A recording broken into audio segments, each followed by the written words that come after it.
Good evening, everyone, and welcome to the Saco School Board Committee meeting for September 11th, 2024 at 7 p.m. We would like to note that all members of the school board are present this evening with the addition of Superintendent Ray. And would you please join me for the Pledge of Allegiance? I pledge allegiance to the flag of the United States of America and to the republic for which it stands, one nation, under God, indivisible, with liberty and justice for all. Thank you. And item number 3 this evening is the approval of the school board meeting minutes dated August 28th, 2024. Is there a motion? Madam Mayor, I move we approve the school board meeting minutes dated August 28th, 2024. Motion has been made by School Board Member Truman. Is there a second? Second. Second by School Board Johnston. Saw her hand raised. Any discussion on the minutes? Okay, seeing no discussion. Roll call vote. School Board Member Warrenoff? Approve. School Board Member Preble? Yes. School Board Member Richards? Yes. School Board Member Roach? Yes. School Board Member Gale? Yes. School Board Member Truman? Yes. And School Board Member Johnston? Yes. Motion to approve the minutes passes 7-0. Okay, item number 4 this evening are adjustments to the agenda. We do have one adjustment, and we are going to move item 12G, which is the elementary construction update, under the superintendent's report this evening. Item number 5, there are no correspondence to the agenda. Item number 6 is public session. If there are any members of the public wishing to speak, please step to the podium, state your name and address for the record, and you will have 3 minutes to address the school board. Okay, not seeing any members recognized. We will move on to item number 7, and that is the superintendent's report. Superintendent Ray. All right, good evening, everybody. And thank you for coming out tonight. Just a few items before we get to the construction update. Want to just remind everybody that while it's just the beginning of the school year, flu clinics are just around the corner in our schools. So we'll be working with Northern Light Home Care and Hospice to provide flu vaccines to our students, vaccines to our staff if they choose to. This is all opt-in, but a service that we provide because we all know how difficult it can be to get a doctor's appointment, or as well-intentioned as you are, you never stop in at Walgreens when you have an opening. You guys might remember, and we're probably going on 5 or 6 years ago, locally between Biddeford, Dayton, Saco, and St. James School, we started elementary school cross country. We've talked about this. And on Sunday, at Waterhouse Field, the Running Passion, which is an organization that supports students and their ability to have quality shoes, had their fall jamboree, and throughout the area they were able to provide 174 pair of shoes, socks for a low cost of $20. These are all brand new. And one of the things that's really special about it is, if you ever have gotten to one of the cross-country meets, is that all kids throughout the area are participating in the same footwear, and there's no distinguishable marks about the haves and the have-nots. And so it's outstanding to see. And what we're really excited to announce is that this year, between the 4 schools and districts, we're going to be over 300 students participating in a free activity. That shows that when we break down the financial barriers, our kids can be involved. And I know that this weekend, just at home, hearing from my wife, who volunteers or does the cross country at Burns, she was saying to me, we have a wait list because we were at like 134 students. I was like, no, there's no wait list. We'll figure out how to add more adults into the picture so that kids can participate. So if you get a chance to get out on either September 23rd or 30th at CK Burns School or October 7th at Waterhouse Field, you'll get to see our kids run. If you don't want to go to the meet, I suggest that you avoid CK Burns on 23rd and 30th because the traffic will be incredible down this, but because I don't know where people are going to park, and but just to see our kids participating is great. I want to say, you know, we have our openings of the year, and there's just countless businesses and organizations that supply school supplies for our kids and backpacks. We want to thank all of those.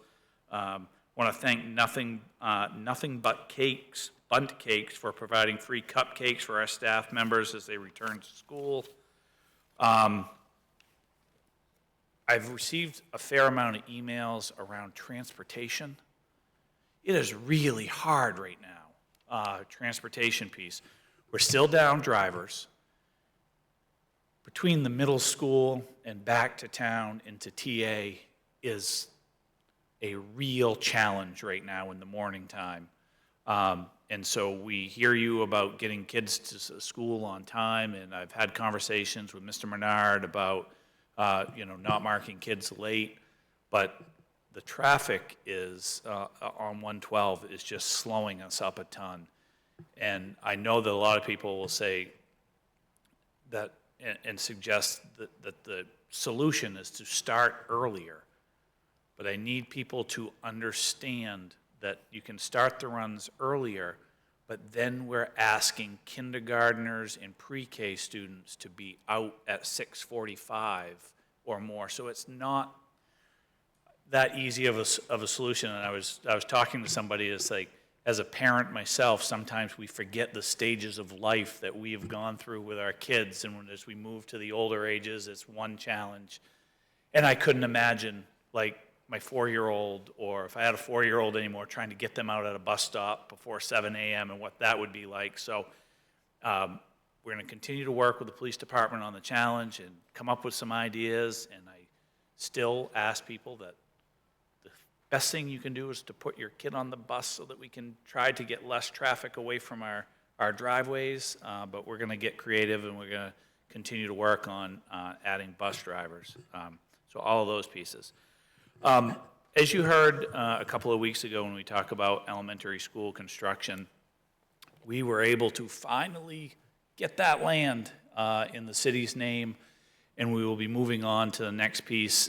You'll see later on in the agenda, you'll see construction funding and ban update of, you know, how we move through the process of going through the bans and the bonds. Currently, we're working a lot now on the inside design of the building and starting to have more of those conversations about next steps, while at the same time working a lot on site and safety, which brings us to an exciting point in time because, you know, recently, until a few weeks ago, did we really know how quick you had to name a driveway for 911 access. And here at the board level, we kind of threw around some names that you guys had voted on, and so we're here tonight to think about and to reveal what that name of the driveway will be.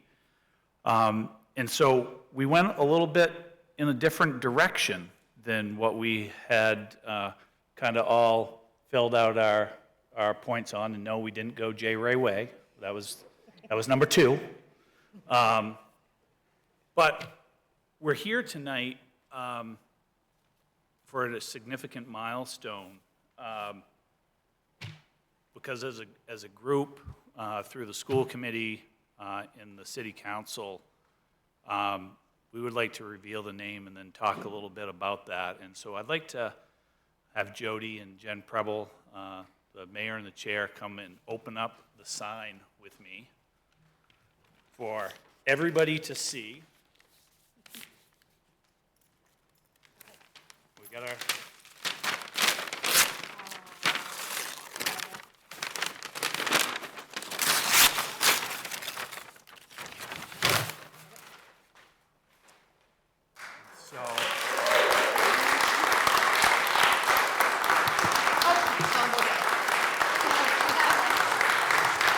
So as these two hold the sign, we as a group talked about consistency in the city and the work, Beth, that you have done over starting your 20th year and have been through all of the meetings. I am your 9th superintendent that you've worked with. And my lucky number is number 9 because I was a big Ted Williams fan. And so I'm hoping that this continues the good luck on this, that being number 9. But thinking about the meetings you've been to, the budget battles, the RSU withdrawals, and how you've always kept that vision on making sure that this new school becomes a reality, that the board, the city council, the mayor felt that there was only one way to name the driveway for this school, and that forever it will be Beth Johnston Way.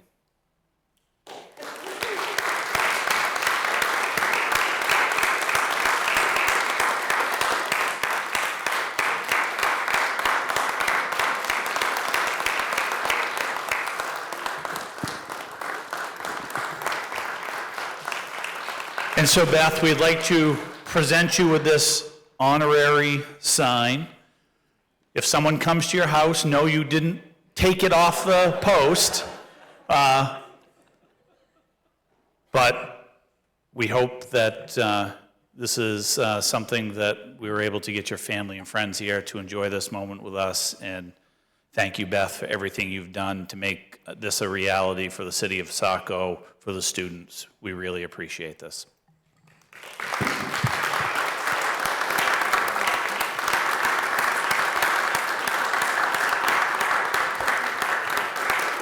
Thank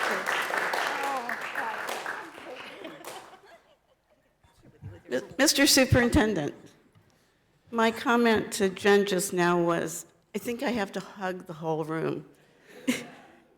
I'm absolutely speechless, to tell you the truth. I don't know where this came from, but I will have to say it is a total surprise. And honestly, I voted for for J. Ray.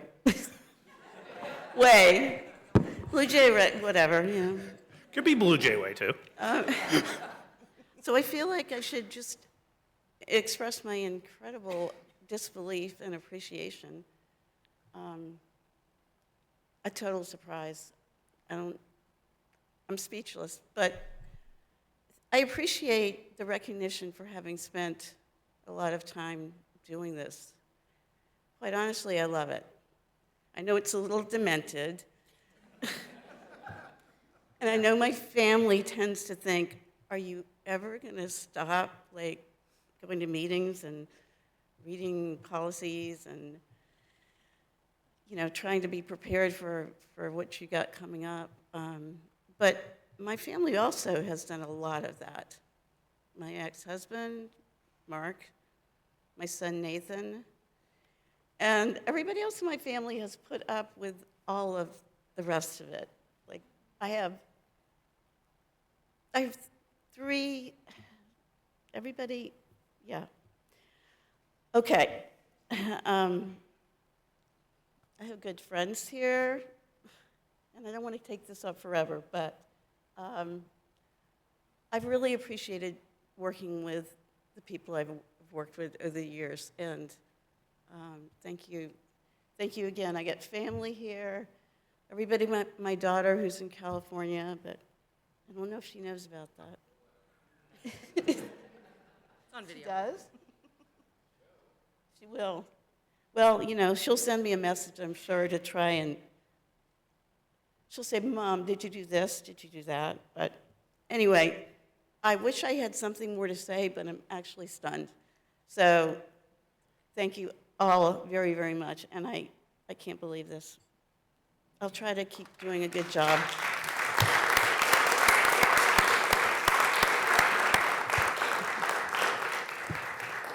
And Beth, I would just like to point out that to your point of the entire family, I would like to thank all of the Johnston family for all of your service that you've done over the years.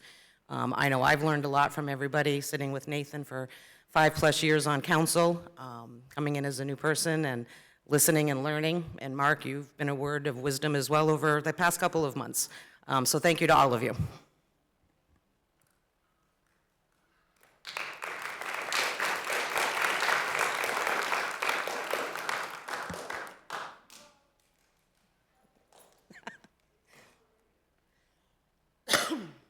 Okay, so moving on to item number 8 this evening, and that is the chair's report. School Board Member Preble? Hi. I can't really follow that up. That is a beautiful thing. I have nothing to report this evening, but I'm just so excited that this is happening. Thanks. Okay, item number 9, there are no staff reports this evening. Item number 10 is the board subcommittee minutes. Policy and Personnel Committee agenda, they did meet this afternoon, 9/11 at 5:30 p.m. Number 2 is the Finance and Infrastructure Committee. The next meeting is 9/25 at 4:30 p.m. And the Curriculum Committee, excuse me, Curriculum Committee will be meeting 9/23 at 4:30 p.m. There is no old business this evening. Item number 12 is new business. Item A is new hires. There is a memo in your packet with the new hire information. Is there a suggested motion? Madam Mayor, I move we approve the nomination of William Temple, one-year art teacher at Fairfield and Young, and issue a contract for the 2024-25 school year. Motion has been made by School Board Member Truman. Is there a second? Second. Second by School Board Member Warnoff. Approve. I'm sorry, who was? Oh, Beth, I'm sorry. School Board Member Johnston. Any discussion on the new hires? Okay, not seeing any. Roll call vote. School Board Member Warnoff. Yes. School Board Member Preble. Yes. School Board Member Richards. Yes. School Board Member Roach. Yes. School Board Member Gale. Yes. School Board Member Truman. Yes. And School Board Member Johnston. Yes. Motion passes 7-0. Item number B this evening is resignations. And again, there is a memo in your packet with the listed resignations. Is there a suggested motion? Madam Mayor, School Board Member Truman. I move we accept the resignation of Julia Gordon, art teacher at the Fairfield and Young School, effective October 30th, 2024, or until a suitable replacement is found. Motion has been made by School Board Member Truman. Is there a second? School Board Member Johnston? Any discussion on the resignations? Okay, not seeing any. School Board Member Warnoff? Yes. School Board Member Preble? Yes. School Board Member Richards? Yes. School Board Member Roach? Yes. School Board Member Gale? Yes. School Board Member Truman? Yes. And School Board Member Johnston. Yes. Motion passes 7-0. Item C this evening is the stipend memo. There is the memo in your packet with the stipend information. Is there a suggested motion? Madam Mayor, School Board Member Truman. I move we approve those listed in the stipend memo and issue a stipend contract for the 2024-25 school year. Motion has been made by School Board Member Truman. Is there a second? Second. Second by School Board Member Roach. Any discussion on the stipends? Okay, not seeing any. Roll call vote. School Board Member Warnoff. Yes. School Board Member Preble. Yes. School Board Member Richards. Yes. School Board Member Roach. Yes. School Board Member Gale. Yes. School Board Member Truman. Yes. And School Board Member Johnston. Yes. Motion passes 7-0. Okay, item number D this evening is a Facilities Director collaboration with the city. All right, so just to update everybody where you're at, I included the email that the city manager, city administrator had sent to the city council. As you know, one of the items that we had talked about was combining school and city facilities departments, and we had done some work over the summertime and the fall in order to make that happen. In this situation, we were able to move forward with Don Roth from the city side to begin overseeing facilities on the school department side. That does not mean that Mike Garrity's, who has stepped out of retirement, is going to immediately go away, because we feel that one of the things to do is to have a great transition and to think about all of the projects that we have on hand, while it gives Don some time to really understand what resources he needs, get the lay of the land. We've already started some projects that Mike has a hand in, and we want to make sure that that finishes out, because during transitions, you know that delays and things can come up. So pretty excited about having Don come on board and figuring out a way that we can manage this. And again, right from the get-go, we said that this won't necessarily bring cost savings from a budget piece, but it is intended to serve better quality, to think about our operations as a whole, which does mean that we can build towards creating some of those savings and efficiencies long-term. And I think Don's going to do a great job being in this position. Right. Any questions or comments regarding that? School Board Member Gale? Just a quick comment and just a big thank you to you, Jeremy, and Jody, and the city council and the city administrator on looking at this issue kind of innovatively and some out-of-the-box creative thinking to hopefully kind of kill two birds with one stone and look at some of these long-term issues and set us up for a good foundation to hopefully have it a win-win. So congratulations on moving that. Thank getting you. that done.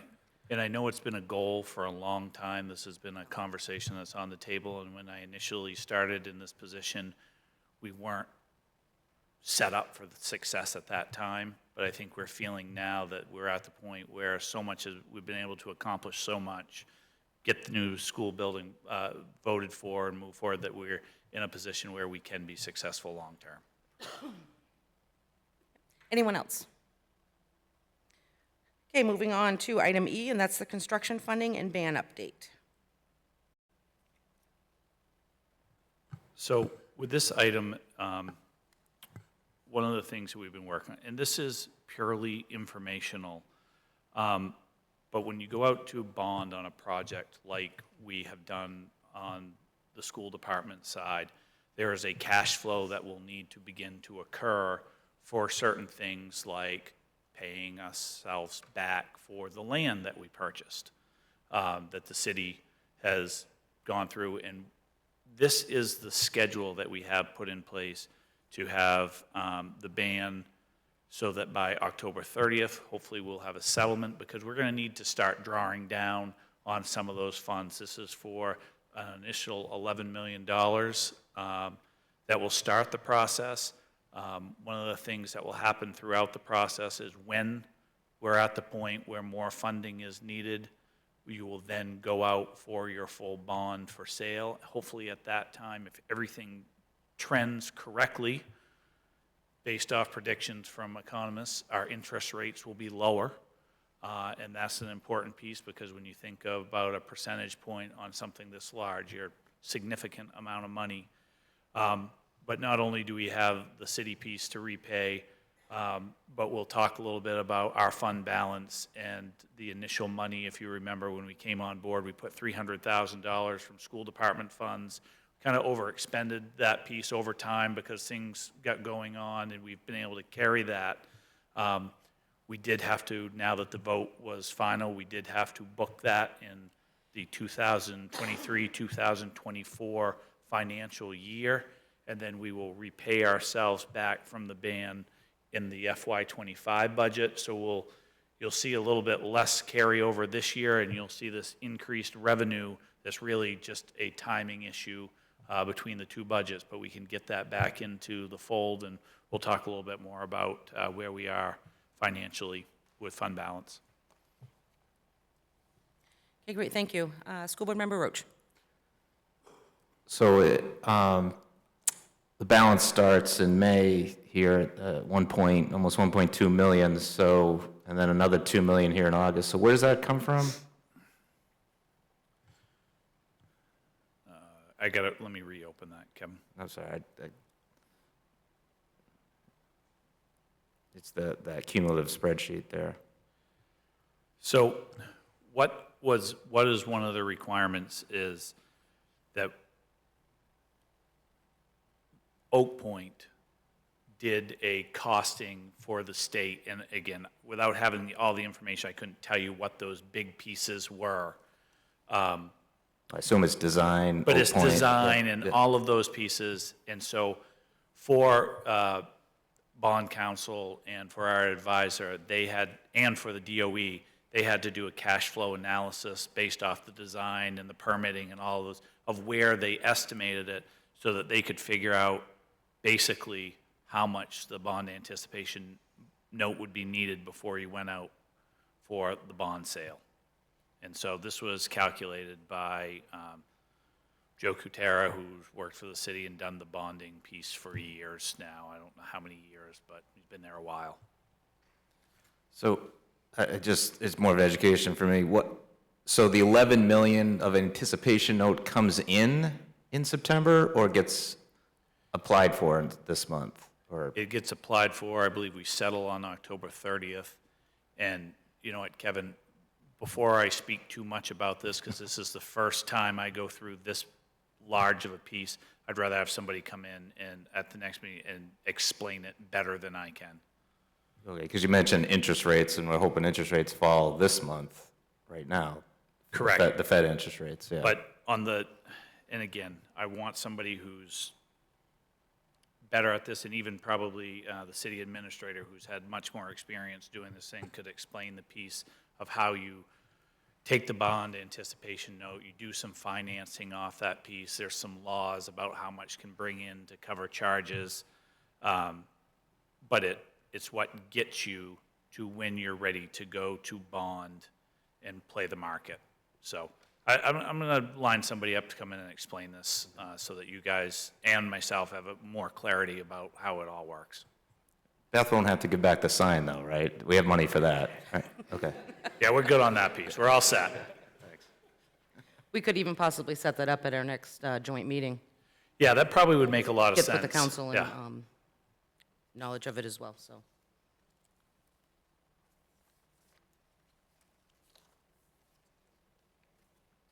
Okay, anyone else with any questions or comments? Okay, moving on to item G was moved. Item H is the enrollment update. Oh, hold on, I just have F. Oh, I'm sorry, yep. Item F is the fiscal year '24 estimated fund balance. Yes. So when we finished the year last year, and I want you to remember that about $450,000 came out to cover and book the payment for all of the pre-work that had done on the construction project. That's where that payment came from. That we'll get back. We were a little bit revenue low from main care items, but we finished the year with a fund balance for the year at $760,000. When I started this position, I think it's like 4 years ago now, at that point in time, the school department owed the city somewhere around $1 million+. And we were able to repay that piece from budgeting, from carryover funds, while at the same time, we've done a whole lot of capital improvements at Saco Middle School and others. So I'm happy to report that if you look at our prior fund balance, we look at this year's ending balance minus what we have used in the FY25 budget, the school department will have a fund balance of about $2.3 million. What that should allow us to do in the next budget cycle is, one, have some conversations about that. Number two, prepare ourselves for, we know that the two biggest challenges before we move, well, there's several challenges, but two big challenges is we have pre-K conversations. We need to address that portable at the middle school so that we can finally, when we get ready to open that school, look around and be no portables in Saco. We have some space issues at SMS because we all know that all kids need to be integrated into that school appropriately with appropriate space, and we need to look at some of the space that we currently have for UAs, special education, and others.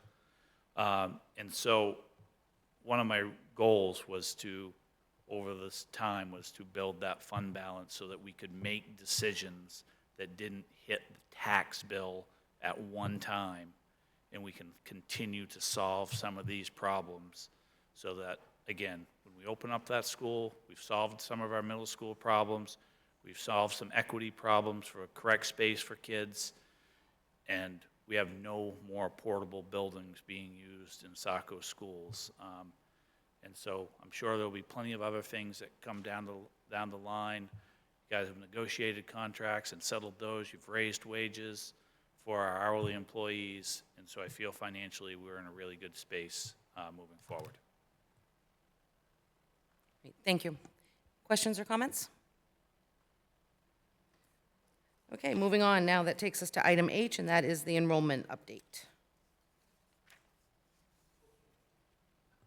So when you look at enrollment in our schools, there's some pretty unique things that happen. One, the first week, 2 weeks of school, that seems to change every 5 minutes. And it's up and down, and it's like 1 minute someone's calling, we just got 5 kids that registered, and then like 10 minutes later, oh, we just lost 3. But overall, our enrollment on the, and I'm talking pre-K to 8 here, because we work with Thornton Academy to get that piece, and that takes a long time too. And I know that when I got the initial enrollments, it would look like we're up a little bit at Thornton Academy, but I also looked at the Dayton spreadsheet, which was down. I was like, maybe we just got to figure out some things of where people are. So that process will come and evolve over the next month. We're up about 20 kids on the elementary side. The biggest challenge that we have when we look at, 20 kids isn't the hugest piece, is that Burns School just really can't handle much more. Class sizes are getting up a little bit at Burns School. We're at that piece. Fairfield School, we're a little bit softer in some spots, and certainly we see that Young School is starting to get a little bit of a rise. And so, sometimes the best laid plans of when we looked at the building to have pre-K be at Young School in the coming years may wind up having to shift directions, and we may be thankful that we have classroom space on site. So we continue to watch these numbers, look at our staffing levels.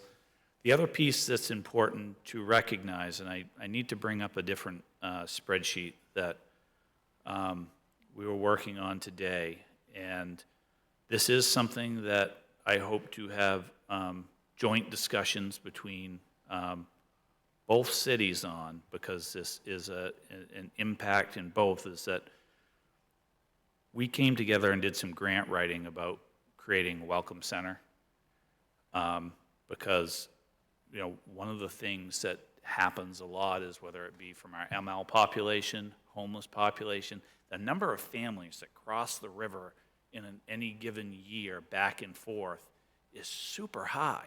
And we've talked about things about how we collaborate on having similar procedures in our nursing offices between all 3 school departments, because the amount of kids that switch. And then eventually they go to a high school in a different place. And then eventually kids may come from Thornton Academy to the vocational center, and how we think about streamlining information. But a couple of years ago, when we came on board here, we had about 40 ML kids in this district, in Saco. That number right now is 234. So that population is continuing to grow, and they're growing roots in our communities, and they're buying homes and renting apartments. And so that is a population of our students that is here. At the same time, when I put my Biddeford hat on, 2 years ago we were at 201, and I sit at 410. So between the 2 cities, and a lot of these students, like a lot of the back and forth is that students may be here, and then there's a whole slew of kids that are coming to school in Biddeford because they found housing, or vice versa, back and forth. That when you look at between the 2 cities, we are 644 students. And I believe, Chris, you said that combined behind Portland, Lewiston, and then us combined, we are the 3rd largest demographic in the state, educating 1 in every 10 MLs in the state between these 2 communities. We're going to have to work together to figure out a solution, how we properly educate, facilitate, manage, welcome, provide resources, and think about this as a group, because this is not a singular community issue. This is a regional piece. And while it's 1 in 10 in the state, Chris, what was like, when it's York County, it's pretty much us in Sanford. So when we think about enrollments, there are many different demographics we have to consider. And that's why you will always hear me talk about not only thinking about our different demographics, but our poverty levels, and why something like cross-country is so important, and why free lunch is so important, and why we need to eliminate barriers so that kids can have access in our community, because we know the costs it is to live here. And imagine if we didn't have the means to pay our way or to help some of those pieces. It's a real challenge. And so at the same time, it's a great opportunity because our kids get to experience other families, other children's cultures. And I just think about how much it has brought to my own children who are in Saco schools, and to when we have our great cultural fairs and pieces between the districts, just exposure. And so got to keep an eye on this, but we also have to probably start developing some plans for programming. Thank you. Any questions or discussion?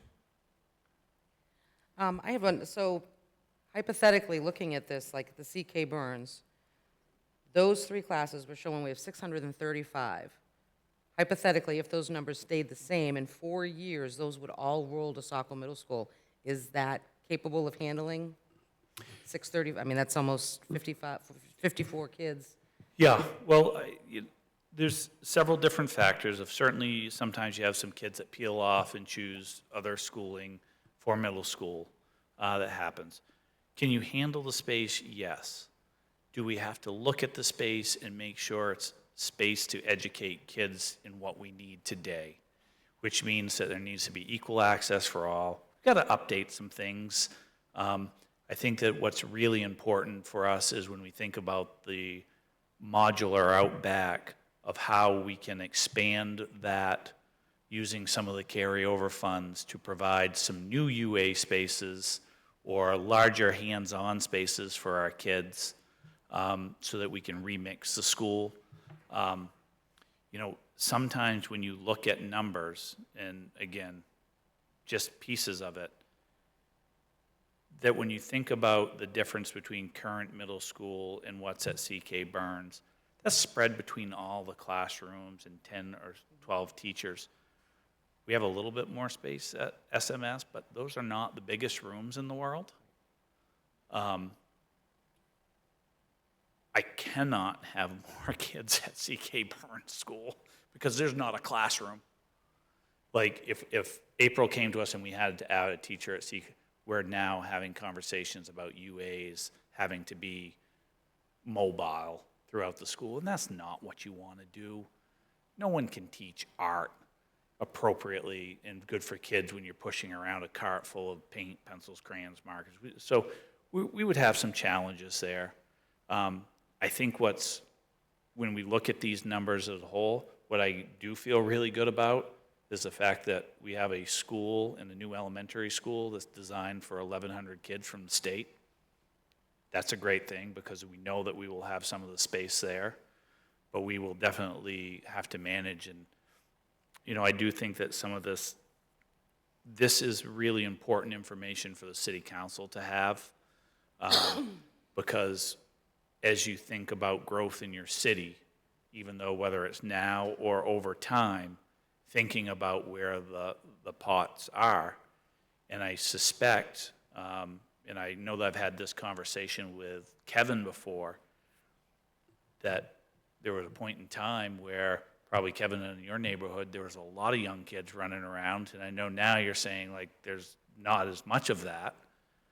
And so we just have to think about where those new pockets are, where housing's going, where the young kids live, because it not only does it impact this piece, but it drastically impacts transportation pieces of mileage, right spots, how you get kids to school, where you program buses, et cetera, et cetera.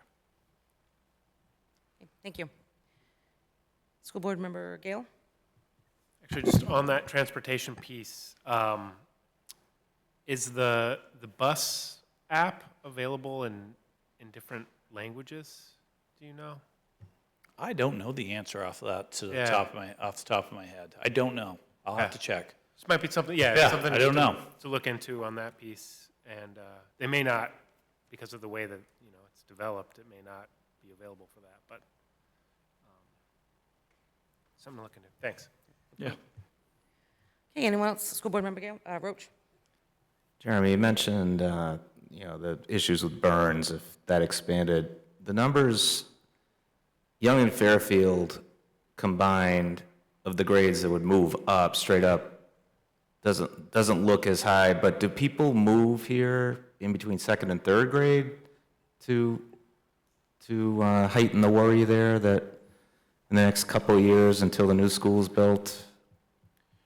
Well, I think what's difficult, and correct me if I'm wrong, but when you look at that third grade class, that's our group of people that would have been kindergartners during COVID year, correct? Because you had a point where people held their kids out that one year, and Third then grade would be, they were pre-K. they were pre-K. Yeah. And so you saw people not send their kids to school that year, and then they kind of moved into the future. And so there's some bubbles that have naturally existed. I think we get people that move in all the time. And, Kevin, I think it's what's the interesting piece is that having the ability to look at the population movements in 3 different communities that border each other. I'm plus 80 in Biddeford. And I'm saying to myself, okay, where is 80 kids coming from? And we get registrations all the time here coming throughout. I do think, Kevin, that one of the things that's interesting about this area is what we hear a lot of is people who maybe have purchased outside of this region, but work in this region, and now they're ready for that second, maybe their second house, it's a little bit larger, or that's when that time comes, that 3rd, 4th, 5th grade level.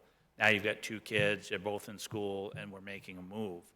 I do worry, and I think it's one of the pieces that we, as a group, are going to have to talk about, maybe even as early as next fall, is the affordability for homes on the Fairfield side for young families, that I think we're probably going to have to be forced to have a conversation about, does Jeff have enough room? If we're using those other classrooms and we have ancillary services that are we going to have to think about some of those options that we put out this summer? There were some families who went over, but I worry about the difference in affordability of families that are going to purchase closer to the shore, and whether that can happen in Saco versus some of the newer developments out, Skyline out that way. It's different. Well, yeah, I mean, my neighborhood's Ward 4, near the shoreline, where people are holding on to houses, and, our kids have aged out.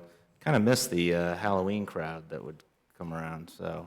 We'll be down this year. This is public. I'm not encouraging everyone to come down, but I do miss some kids. But no, but that's the problem overall, probably in Saco, that, to attract young families, it's tough. I mean, even with the attraction of Saco in general, Thornton Academy. Thornton Academy's down 150 kids from 5 years ago, 7 years ago, and it's, it's the affordability and the availability to get here that, we just, I don't know, it's an overall council side, issue that we all gotta, work on and be able to, teachers to also work and live here and yeah. And I think that's one of the things that, again, over my 13 years as superintendent in Biddeford, I bet on 2 hands I can count the number of kids that have lived in the Biddeford Pool area. And now as you see the pricing changes, I worry that we're going to come into the same boat down on the shore side.